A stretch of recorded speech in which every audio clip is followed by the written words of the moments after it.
Okay, I got all my movement and excitement. I absolutely love and adore this woman who we've got on the podcast today. I cannot even begin to tell you.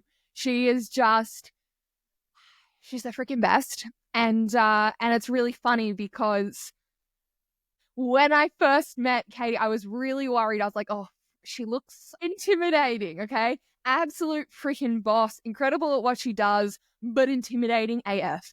So I was a little bit nervous, and I just cannot even tell you what a beautiful heart you have. And so I really want to share you with the women in my world and you with the world, full stop.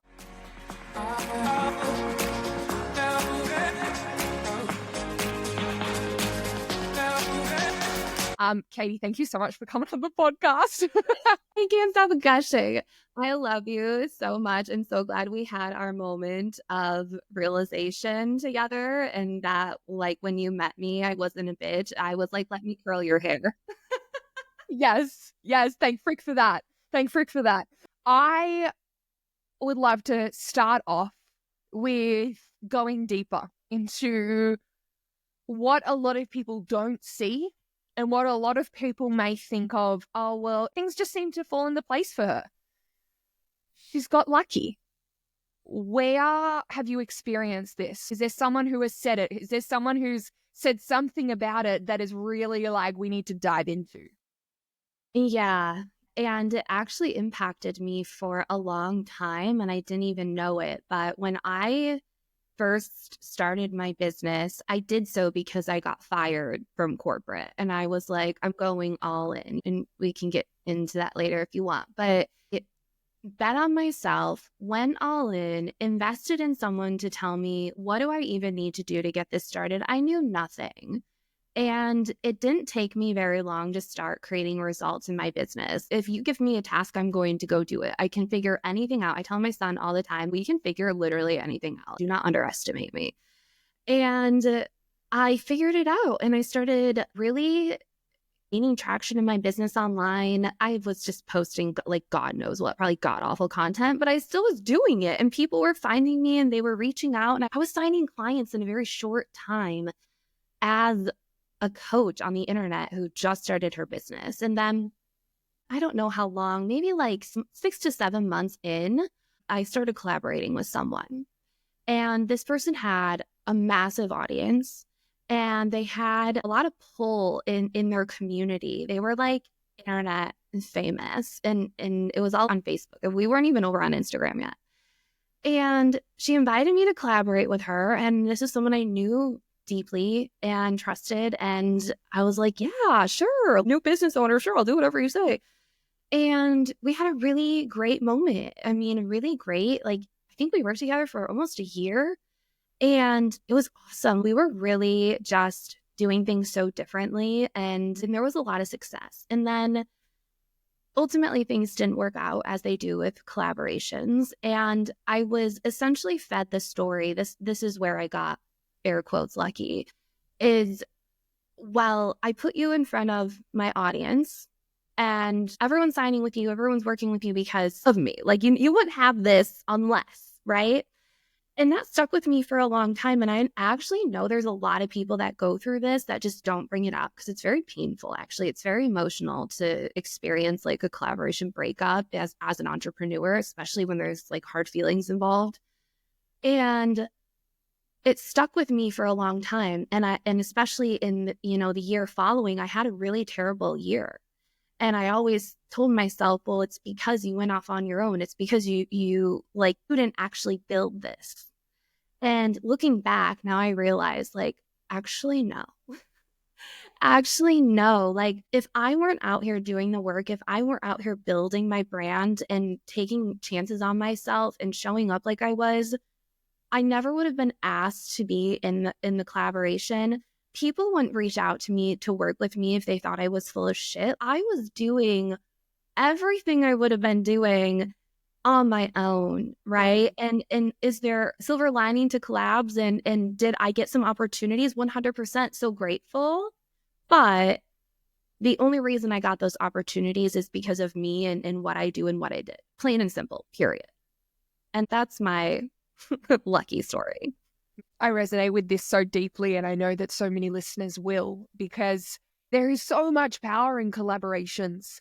And I feel like until you've been in one that has, we're not just talking collaborating on a live, but you've really collaborated, you've really opened your heart up to someone. You're in business together, you're creating something, you're impacting lots. There's just so much at play. And the ending of these types of relationships are so, so hard, but also the lessons in them and the growth, the momentum you're able to build when you do end it in the way that you need to, the timing that you need to. Because I think the other thing is it's so easy to stay in relationships with partners, right? Romantic relationships. It's so easy to stay in relationships because it's safe, it's happening, it's harder to end, it's harder to go off. What if? I would say for you, Katie, what was the moment that you realized just need to be Katie, just need to be me? Yeah, it came from instances where I was being told what to do. And first of all, if you know me, business aside, do not tell me what to do. Like, don't tell me what to do. I'm highly self-led. Just don't fucking tell me what to do. I'm a Leo. Go away, right? And in a business sense, if I can take feedback, I can take instruction. I ask for instruction all the time, but it was more like, you're doing it wrong. Why are you over here doing your own thing when, we should be doing all the things together? You shouldn't be posting about this. And finally, I was so anxious all the time. And I asked myself, I'm making so much money. I love my clients. I love this work. I can't believe the life I get to live. But why am I so anxious all the time? I would wake up and immediately I couldn't breathe because I just felt like I was under someone's thumb.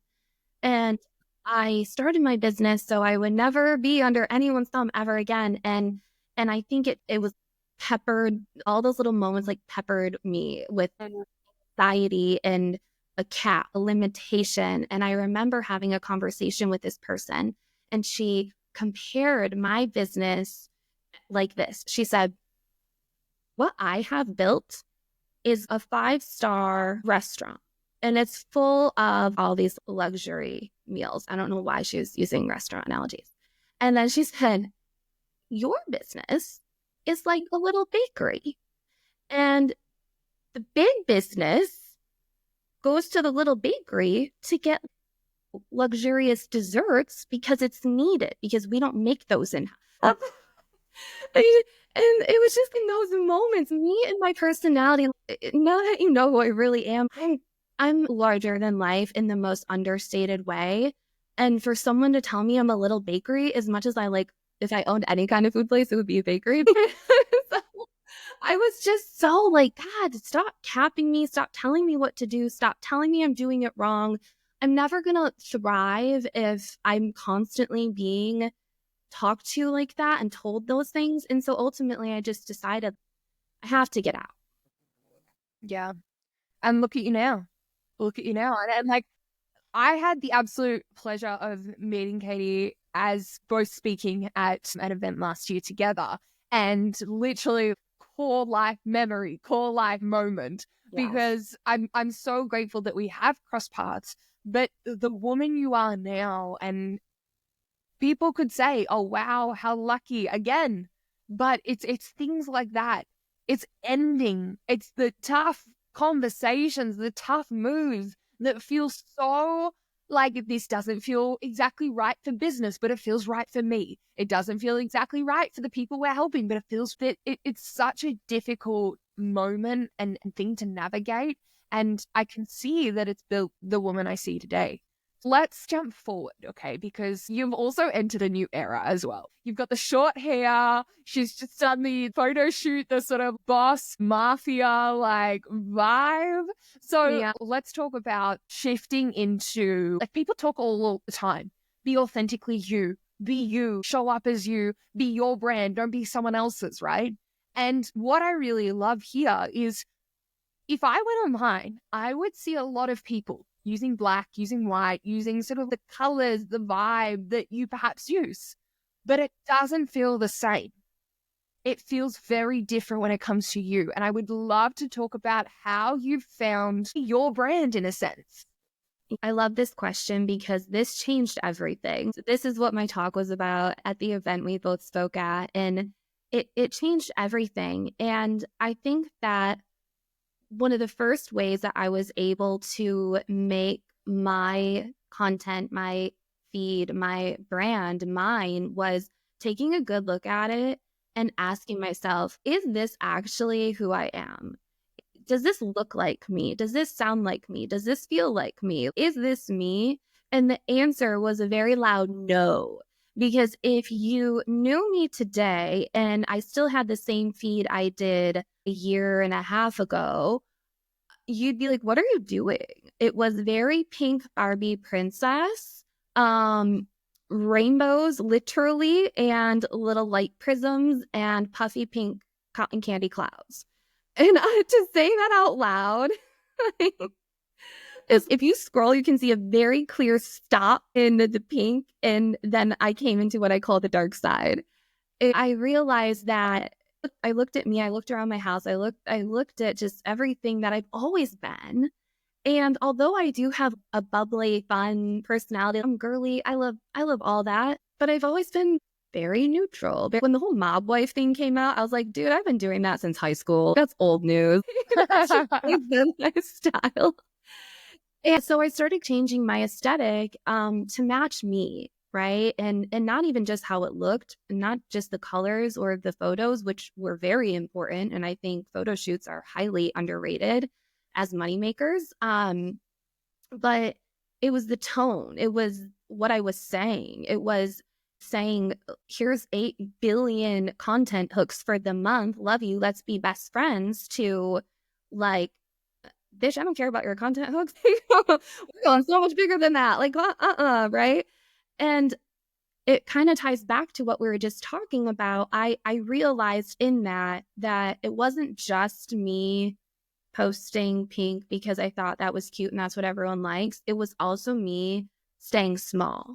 It was also me being a little girl and the person that had been told, you didn't build this, you're doing it wrong, you shouldn't be doing that. And even though everything had been over with that collaboration for a very long time, I was still subconsciously just like, hi. So that was a big thing. And then the other piece of it was really realizing that I actually had a methodology, and bringing that forward into not only my content, but how I created content. And my methodology is heavy on your lenses. So everything that you do is through your own unique lens, your own experience, your style, your everything. And if it's not that, then you're not doing it, right? Because then you're blending in and you're everybody else. So those were the big 2 things. Realize who you are, make your feed reflect that, and understand that all content, offers, how you coach your clients, every single way you show up, all needs to come through your own lens, not anyone else's framework or strategy. I love it. So one thing that we got to experience was going to the dark side, this idea of going to the dark side. And I would love you to take us through it. Now, I know that this is the podcast, and if you wanted to watch the video version, you can actually watch that on YouTube, and hopefully we'll be live on Spotify video version 2 soon. But Kati, could you explain this idea and what it means, in a sense, like the power of going to the dark side and really building from that? Yeah. So when I say you're going to the dark side, what I mean is that you're creating more depth in your brand and you and how you present yourself, because you look online and everywhere you look, there's a coach, there's a coach, there's a coach, there's an entrepreneur, there's someone creating content. Everyone's doing it. Everyone's doing the same thing. And that's great, because nobody can do it like you go. And just like you can't do it like somebody else does, if you're allowing yourself to go to the depths. So part of going deeper in all of that is realizing what is your actual methodology. And so I invented my 3x10 method last year, and I'm so proud of it because it's taking the internet by storm. People are quoting it. People are DMing me. They're like, oh, I have this. Can we do an intensive about this? And they're like quoting my method. And I'm like, oh my God, I'm famous. But it's so simple. And just what I said, you have your main transformation that you help your clients with, right? Overall, you know that this is my wheelhouse. This is how I help my clients. This is what I do with them, do for them, right? At the end of the day, I'm a business coach. Like, we can fluff it up all you want, but I'm a business coach. I help women create brands that afford them a life they're obsessed with. So it's pretty simple. But how I do that is so different than anyone else, even though I do it with social media content, certain sales strategies, and like the identity piece. And everyone out here is doing it, but nobody's doing it like me. So those are my vehicles. And if I had a slideshow right now, I would be showing you this. But above the vehicles, right? And this really goes into like a diamond shape. So if you're imagining, like, main thing is at the bottom, I do like 3 vehicles, because if we're really looking at it, and I don't know if you agree, Alicia, but most people have 3 things they're really good at. 3 things that you're like, this zone of genius, I will stand on stage and talk about it all day. This is it for me, right? And that's what I call my vehicle. So for me, it's content and messaging, sales, and identity. Anyone can teach those things, but no one teaches them like me, because no one has my lens. And so that's the top of the diamond of your method. So it's like, how do I do content? Well, a lot of people teach viral content. You teach reels, all different ways. But for me, content has always been more about the messaging behind it, and also the aesthetics. So it's bold messaging. It's a leadership messaging. You will see me spewing that out of my mouth everywhere on my feed.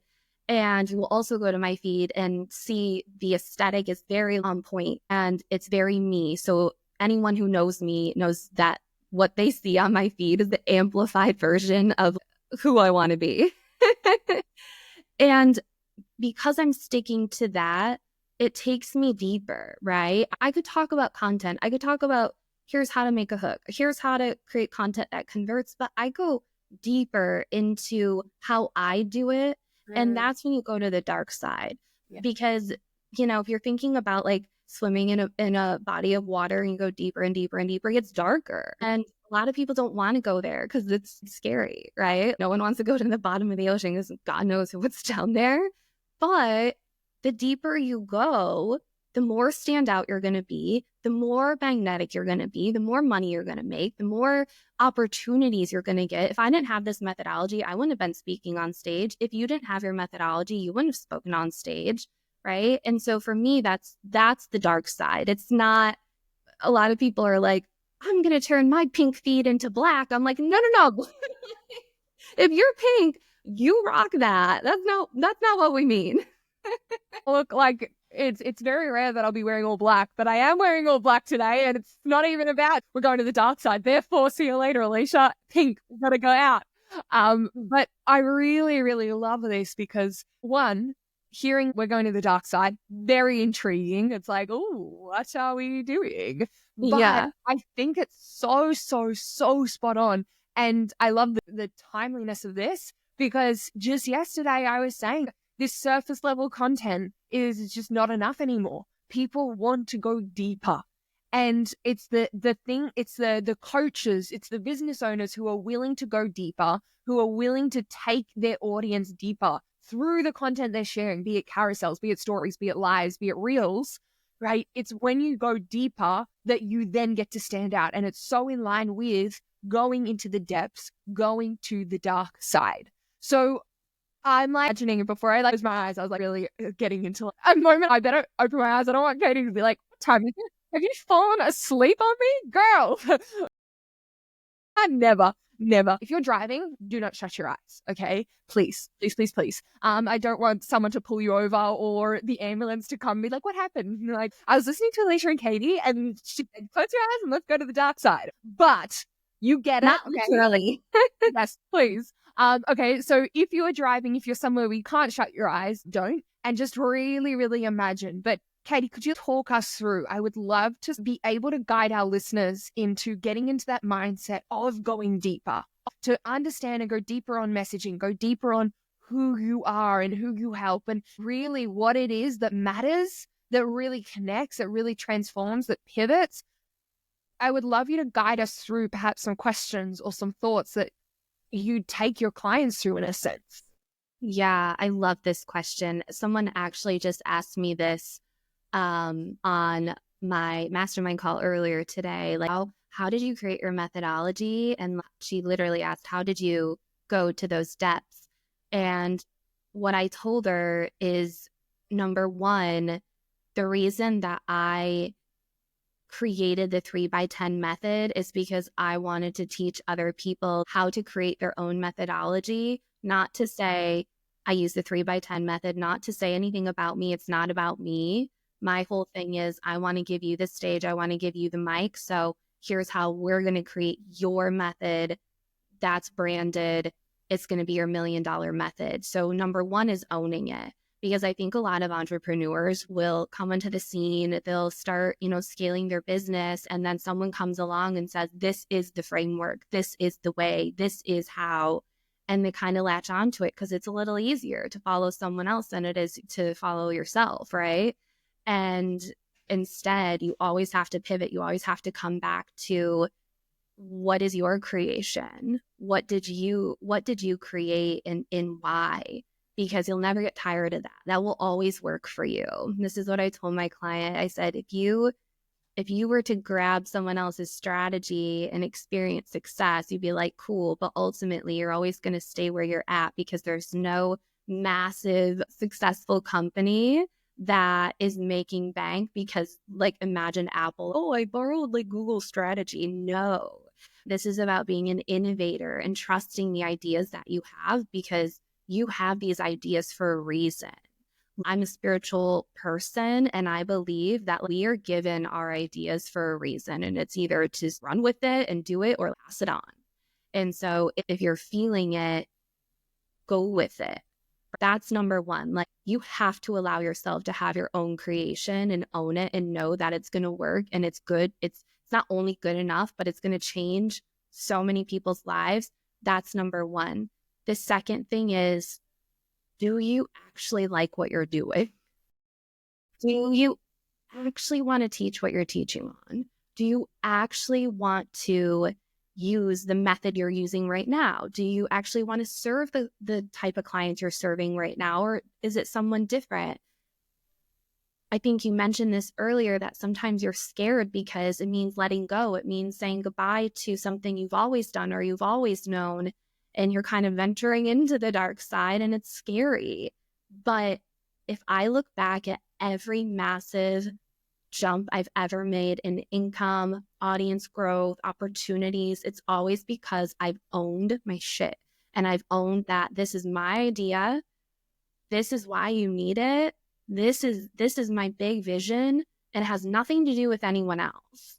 And that's always going to be a winning methodology, right? Because at the end of the day, what's a methodology? It's a system that you created and you use it again and again to get results. That part is not that deep. What's deep is you believing that your methodology is the best freaking thing to ever hit the planet and owning it and claiming it every day. How was that? Yeah.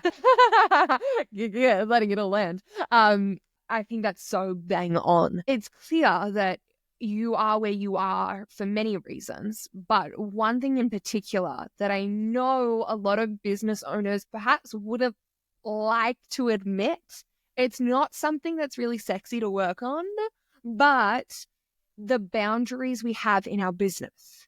And for you, for so many people, they'd come across you and you aren't a typical business mum, right? There's different vibes and that's okay.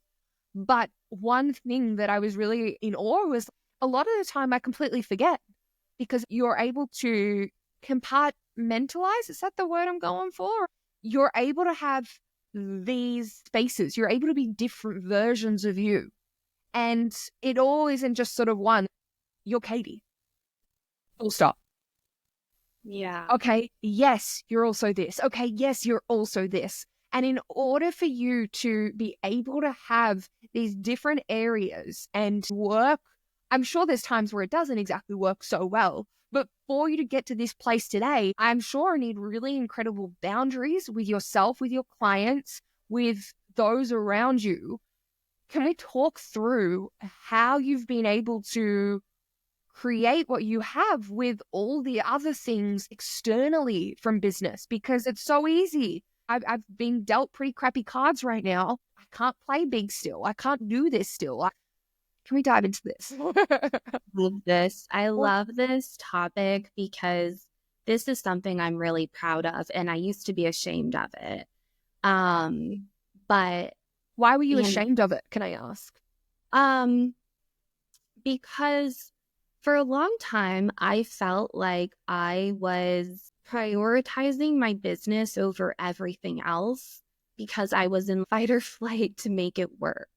And I was ashamed because I wanted to be more. I wanted to be a better mom, a better daughter, sister, friend. I wanted to be everything for everyone. And for a long time, I just felt like I'm focusing all my attention on this thing, but then it's also giving me the life that I want. But is it taking away from other parts of my relationship and things like that? So it was just a mental struggle for a while, but then I realized something, and it was that I don't live like anyone else. My family is unlike anything else. My relationship with my son is unlike anyone else's. I love our lives. It's been me and him. We have our own groove. We do our own things, and we're happy. And everyone's taken care of, and everyone's having fun. And I'm always asking him, are you happy? Are you happy? He's like, yes. It's like, we're good. And some people might look at what I do, how I work, how my family operates, and say, oh, you really should be doing it like this, or oh, like you're spending way too much time over here, or whatever. But this is my life. And so for those of you listening, your life is your life. You get to create the structure and the boundaries and the way of living and the way of working so that it works for you. And I was really adamant. I think it started happening after Freedom Queen Live in November. I was like, I'm ready to be a full-blown mom. I want to redo stuff around the house. I want to hang out. I want to be cozy on the couch with my cats. I just want to be like Susie Homemaker. And I started looking at my business and I'm like, what can I do so I can do that? Because I'm not a huge automations girly. I love to be with my people. I love to be live. I'm just not big into passive stuff. I just want to connect with you. And I created some different methodologies around, I literally read a course that was called Cozy on the Couch Content, like my bold bougie brand. I was like, let's be cozy with our cats. It was a hit because everyone was like, yes, I want that feeling too. For me, it was a decision to say, you know what? My life doesn't look like everyone else's. It's not your stereotypical white picket fence, whatever family. But my therapist said something really interesting a few weeks ago. She's like, you are the typical family now. I'm like, oh yeah. Like, there's no typical anymore. It's just also different. I think the boundaries mostly are with myself and with my mind and how I look at what is normal or what's allowed. And it's all just my choice. What would you say? Because I mean, everyone has had conflicts. Everyone has had moments where things have been really tough. How do you use all the cards that you've been given, you've brought into your life, you've had? How do you use all the cards to build the strength and the momentum that you have in yourself, your leadership, your conviction, but as well the way you show up? How do you use all of that, which a lot of it is definitely not pretty? A lot of it was incredibly tough, incredibly heartbreaking. How do you use it? Because I think there's a big thing that's like, okay, we'll move on. And I can see that within your brand, because it's not like anyone else's, you very much bring in a lot of the pain, the heartbreak to build really beautiful power in your brand and in your business. How do you do that? How do you cultivate that into that? I think it's a really interesting question. And I think that everyone has their own take on what you do with past experiences and how you manage those. I've always been a girl that's like, let's keep moving. I don't like to stay stuck. I don't like to sit in it. I remember one time I was going through a breakup. I was heartbroken, literally, my chest hurt. And I started Googling how to cure heartbreak because I was like, I'm done. I don't want it. I can fix it. I can fix it. Yeah. Maybe not the healthiest way to live, but that's who I am. And so I've always moved, right? And I've always decided one step forward. We're not going to stay here. And it's not that I let go of those experiences or didn't use them as lessons, but I've always told myself that you're never going to go where you want to go if you are a victim. And I have been through things that nobody knows in my life. And as I look back at those different moments, it's never been victim mentality. It's never been, why did this happen to me? Poor me. Let me go get attention and sympathy from everyone. It's never been, let's stay stuck in victimhood. It's always, can we just keep leading ourselves forward? And so that's a huge part of it. That's a gift that someone gave me because sometimes I'd love to be the victim. Sometimes I'd love to sit here and cry about it, get attention, you know? But that's a huge part of it. But the other piece is when you go through that stuff, you really have to dig deep to figure out how to keep going. And in that dig, you find more parts of yourself. Like you come back to who you really are, or you discover who you want to be, and that like she's already in there.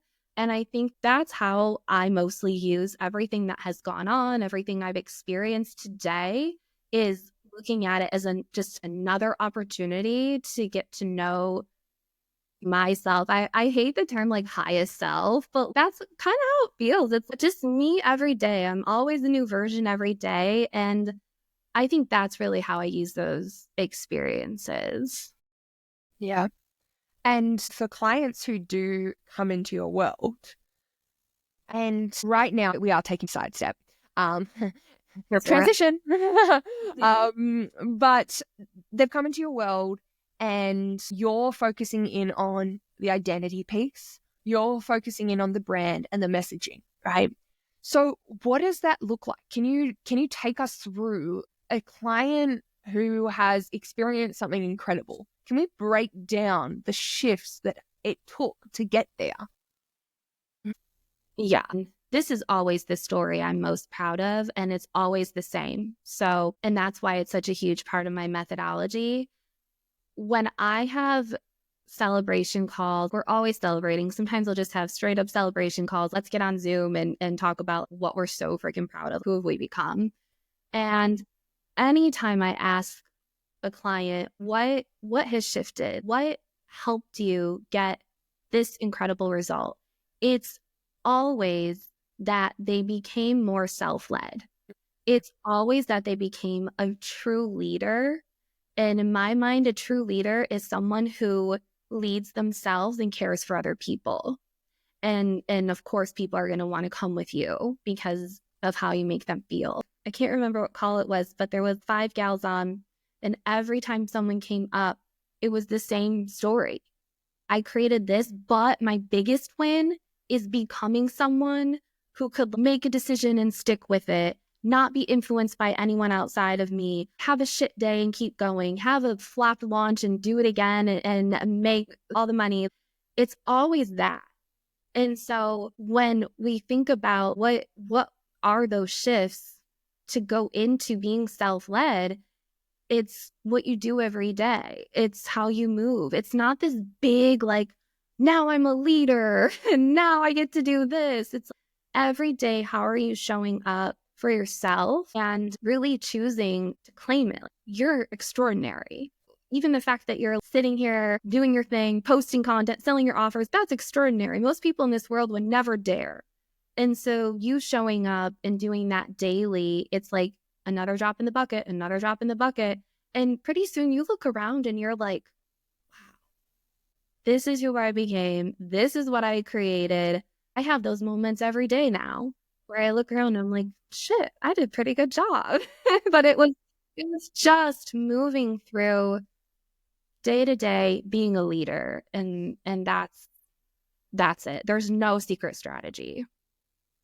And speaking of strategy, what would you say you are changing from how you did things in 2024 to how you're doing things in 2025?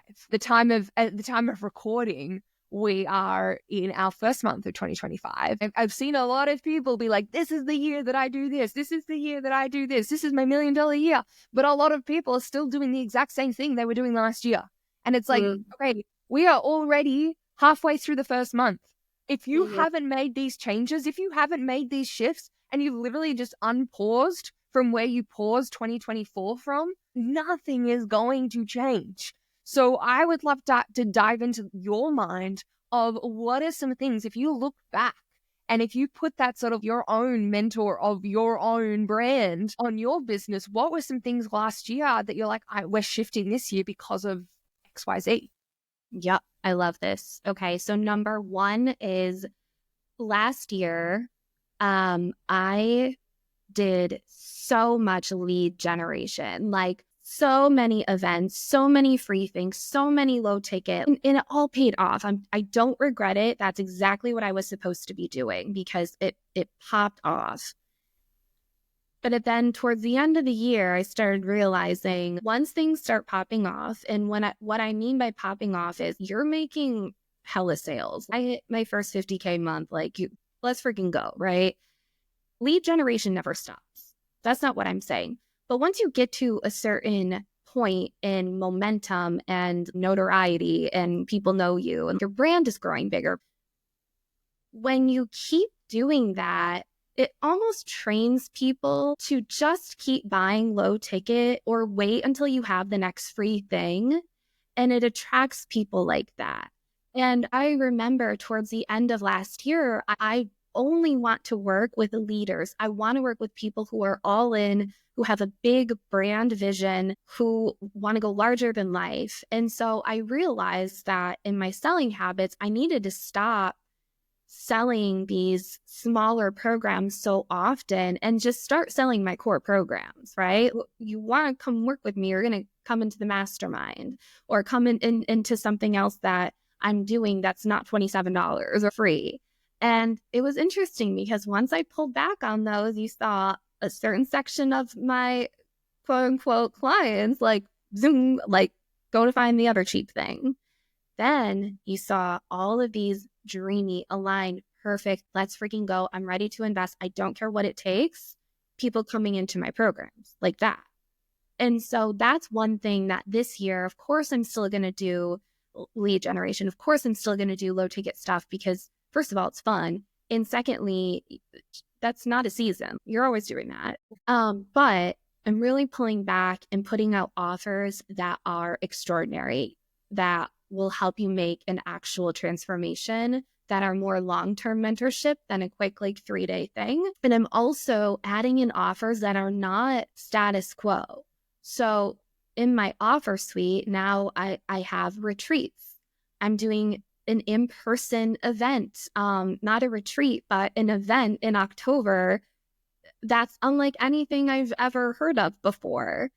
And I'm writing a book and I have all these things. And they're happening not because I'm like, rah, rah, this is my year, but because they're on the calendar. They're sold. The tickets are bought. People are signed up. And so that's a little piece of advice. If you're always like, yeah, let's freaking go, and you never do it, okay, go sell, have one person buy. Now you're locked in. Put it on the calendar. Those are the huge things. Different types of offers, different ways of generating exceptional leads into my brand. And just the connection. I want to be in person. There's nothing better than a room full of the best women in business, but also human beings that just get it. That's what I want to create a lot of this year.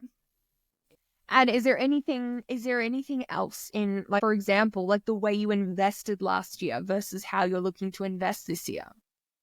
I'm really picky with my investments now.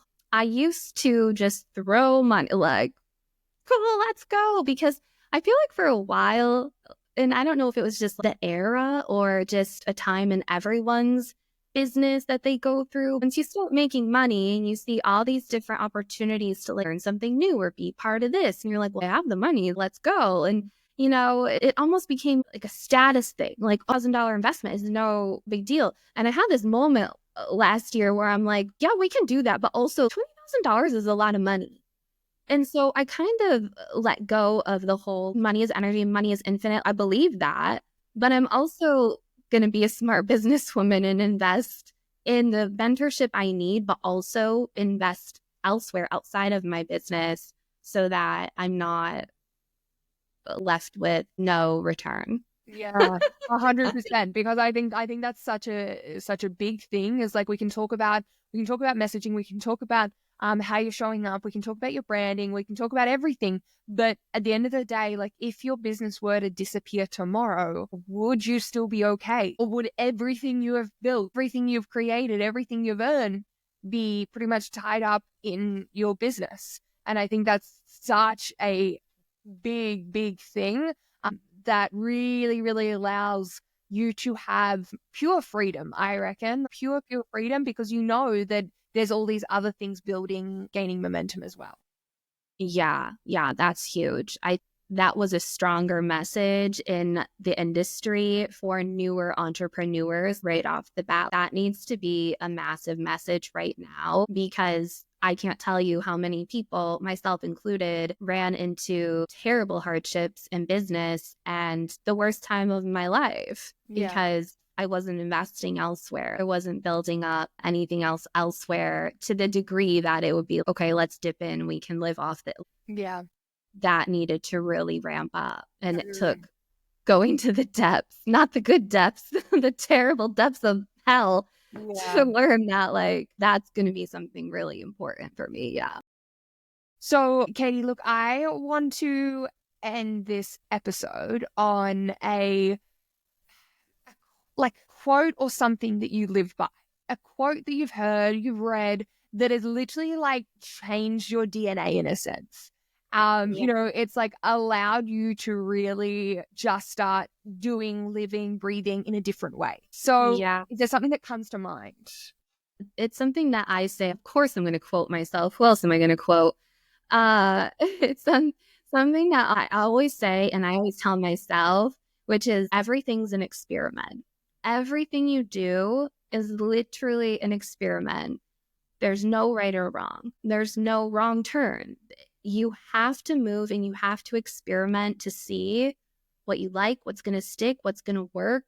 And most people aren't willing to experiment. They want the answer now. They want the content that works now. They want the offer that sells now. They want the identity shift now. And that's not how you're ever going to get anywhere. I tell my clients who, if I notice someone start asking question again and again, I'm like, listen, now's your opportunity to go experiment, like around and find out if we're being real about it and see. Right. And that's with anything in life. So that's something that sticks with me. If I'm ever wondering, should I launch this? Should I do this? Even in my personal life, we're going to experiment. We're going to find out. And that's been eye-opening the last several years.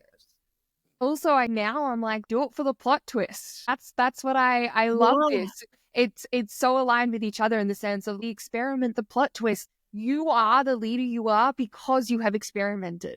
And when things don't work out, great. That makes you a better mentor. That makes you a better coach. That makes you a better business owner. That makes you a better person because you have a better understanding. You've lived it, you've breathed it, and you've moved through it. So I freaking love that. Wherever you're listening, go off today. We're going deep. We're going to the dark side. And in the dark side, we are going to experiment. All right. We're going to have fun experimenting. Things don't quote unquote work. Great. Now we're closer to figuring out what does, and in a way that no one else has experienced or knows yet. So I love you. I love you. You are incredible. I just watch this space. Katie, where do we find your magic? Where do we join your world? How can we go to the dark side with you? Yeah, well, definitely come hang out with me on Instagram. I will drag you to the dark side with my content, but come hang out, say hi in the DMs. That's where I live, and that's my home. So that's where you can find me. Perfect. We'll put Katie's details below so you can go check her out. But Katie, thank you so much for your time, for all your words of wisdom, and for allowing us to understand the power of so much of your work in just one episode. Yeah, thank you so much for having me. This was so good.